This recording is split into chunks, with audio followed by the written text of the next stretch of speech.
السلام علیکم، عشق 41 نیوز کے ساتھ میں ہوں آپ کی میزبان امنا عباس۔ خبر شامل کرتے ہیں بکھر سے۔ ہمارے بیورو چیف رانا محمد ریحان کے مطابق تھانہ حیات خان شہید چاندنی چوک کی کامیاب کارروائی۔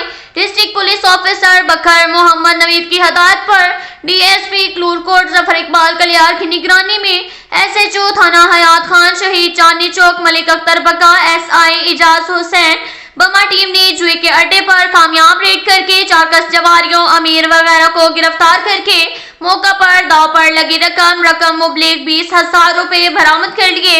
ملزمان کو گرفتار کر کے مقدمہ درج کر لیا، پابند سلاسل کر دیا۔ ڈی پی او بکھر نے اس کامیاب کارروائی پر تھانہ حیات خان شہید پولیس کو شاباش دی اور آئندہ بھی اسی جوش و جذبے سے کام جاری رکھنے کی تلقین کی۔ قانون کی خلاف ورزی کرنے والوں کے ساتھ اپنی ہاتھوں سے نمٹا جائے گا۔ اس کے ساتھ ہی ایک اور خبر شامل کرتے ہیں بکھر سے۔ ہمارے بیورو چیف رانا محمد ریحان کے مطابق ڈی پی او بکھر کا تھانہ کلور کوٹ اور جھنڈا والا کا وزٹ۔ ڈی پی او بکھر محمد نوید نے تھانہ کلور کوٹ کا وزٹ کیا۔ دوران وزٹ تھانہ کی صفائی، محرر روم، فرنٹ ڈیسک روم، بیرکس روم، ویٹنگ روم کا تفصیلی جائزہ لیا۔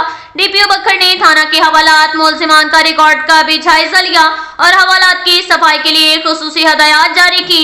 شہریوں کی جان و مال کے تحفظ کو یقینی بنائیں اور پتنگ بازی، اسلحہ منشیات کے خلاف جاری مہم کے تحت زیادہ سے زیادہ کارروائی کریں، یہ کہنا تھا ڈی پی او بکھر محمد نوید کا۔ اب تک کے لیے اتنا ہی کافی ہے۔ ملتے ہیں اگلے بلیٹن میں، ہمارے ساتھ رہیے گا۔ اللہ حافظ۔